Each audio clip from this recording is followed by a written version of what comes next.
एक नई वीडियो के साथ आज मैं फिर हाजिर हूं, आपका होस्ट और दोस्त विक्रांत जोशी। आपका स्वागत करता हूं मैं आरएम शॉर्ट्स में, जिसमें हम लेके आते हैं दुनिया की स्पेस और डिफेंस न्यूज की टॉप खबरें। तो चलिए जान लेते हैं। अपनी सबसे पहली खबर की बात करेंगे तो वो इंडियन नेवी की तरफ से आ रही है। आपको पता है कि पाकिस्तानी नेवी और चाइनीज नेवी के बीच में एक एक्सरसाइज चल रही है जो कि अरेबियन सी में चल रही है, नॉर्थ अरेबियन सी में चल रही है, और इसका नाम दिया गया है सी गार्डियन। और इस एक्सरसाइज का मेन उद्देश्य इंटरऑपरेबिलिटी देखनी है, उसको बेहतर बनाना है, यानी कि चाइनीज लोग पाकिस्तानी शिप के साथ किस प्रकार से ऑपरेट कर सकते हैं, इस चीज को बढ़ावा देना है। और ये इसलिए किया जा रहा है जिस प्रकार से भारत और पाकिस्तान के बीच में तनाव चल रहे हैं, तो उसके मुताबिक किस प्रकार से ये दोनों देश आपस में मिलकर भारत से लड़ सकते हैं, यह सारी चीजों की प्रैक्टिस एक तरह से कह सकते हैं आपकी चल रही है। और यह एक्सरसाइज सोमवार से स्टार्ट की गई है। इंडियन नेवी ने भी अपना आईएनएस विक्रमादित्य एकमात्र एयरक्राफ्ट कैरियर डिप्लॉय कर दिया है अरेबियन सी में, और भारतीय नौसेना के हेडक्वार्टर से आला अधिकारी भी इस शिप के साथ अरेबियन सी के दौरे पर है। इस डिप्लॉयमेंट से भारत एक जो मैसेज दोनों ही कंट्रीज को भेजना चाहता है वो केवल एकमात्र यह मैसेज है कि आप कुछ भी करते हो हम आपको देख रहे हैं। यानी कि इस एक्सरसाइज में जितने भी हथकंडों का इस्तेमाल किया जाएगा पाकिस्तानी और चाइनीज नेवी के द्वारा, किस प्रकार से वो आपस में ऑपरेट कर रहे हैं, इन सारी चीजों की जानकारी हमारे एयरक्राफ्ट कैरियर, हमारे शिप्स और हमारे एयरक्राफ्ट कैरियर से उड़ने वाले एयरक्राफ्ट पूरी जानकारी जुटा रहे होंगे। वही बात करते हैं इजराइल की। इजराइल ने यह दावा किया है कि उसने एक डिफेंस सिस्टम तैयार किया है जो कि लेजर डिफेंस सिस्टम होने वाला है। इससे पहले आपको पता है कि विश्व में कई जगह एयर डिफेंस सिस्टम इस्तेमाल किए जाते हैं, पर उसमें एम्यूनिशन का इस्तेमाल किया जाता है, वो भी मिसाइल होती हैं, जिससे कि इन मिसाइलों को स्टॉक भी करना पड़ता है। तो इजराइल ने एक नया तरीका निकाला है कि लेजर डिफेंस सिस्टम वो इस्तेमाल करेंगे।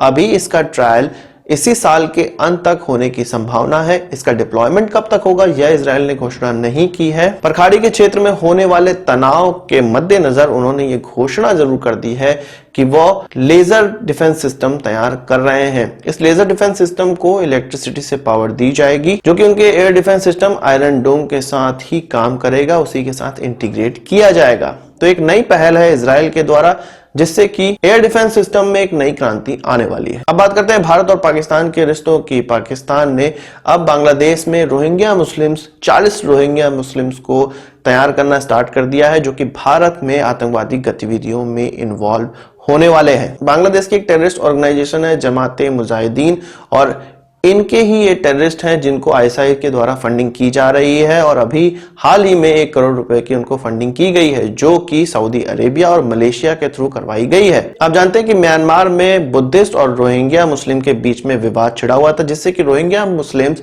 वहां से पलायन करके भारत में घुसते चले जा रहे थे। इस कारण से बुद्धिस्ट लोगों के प्रति उनमें गुस्सा है, और इसी गुस्से का इस्तेमाल आईएसआई करना चाहती है, जिससे कि इनको टेररिस्ट बनाकर भारत में जितनी बुद्धिस्ट मॉन्यूमेंट है उनको नुकसान पहुंचाया जा सकता है। इंटेलिजेंस एजेंसी की ये रिपोर्ट निकलकर सामने आई है, जो कि भारत सरकार को भी सौंप दी गई है, और इस पर जो उचित कार्रवाई है वो ऑलरेडी भारत सरकार कर रही होगी। हम जानते हैं कि रोहिंग्या मुस्लिम्स को देश से बाहर निकालने के लिए सरकार कई कदम उठाने वाली है, उठाया भी है, और इस प्रकार की आईएसआई की जो प्लानिंग है उसको फेल करने के लिए बहुत पहले से हम लोग अपने कदम उठाते चले जा रहे हैं। बात करते हैं इंडियन नेवी की। आपको पता है कि वरुणास्त्र हमारा हैवीवेट टॉर्पीडो है, जो कि भारत में ही डेवलप किया गया है, डीआरडीओ के द्वारा डेवलप किया गया है। तो इसकी पहली खेप भारतीय नौसेना को 4 महीनों के अंदर मिलने वाली है, और जैसे ही इस टॉर्पीडो की डिलीवरी होगी भारत ऐसा देश बन जाएगा, ऐसा 8वां देश बन जाएगा जिसके पास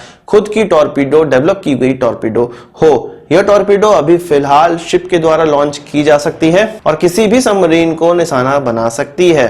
यह टॉर्पीडो हो सकता है आगे चल के, जैसा कि प्रोग्राम है, यह सबमरीन से लॉन्च करने योग्य भी बने, पर अभी इसको वॉरशिप से ही लॉन्च किया जा सकता है। तो आज की इस वीडियो के लिए बस इतना ही। आशा करता हूं कि वीडियो पसंद आएगा, आपको एक बड़ा थम्स अप जरूर देंगे। इस वीडियो से संबंधित कोई सवाल है तो जाओ कमेंट बॉक्स में जरूर लाइएगा, और यदि आपने हमारे चैनल को सब्सक्राइब नहीं किया उसे भी कर लीजिए, क्योंकि हम इस प्रकार की वीडियो लाते रहते हैं। नमस्कार, थैंक यू, जय हिंद।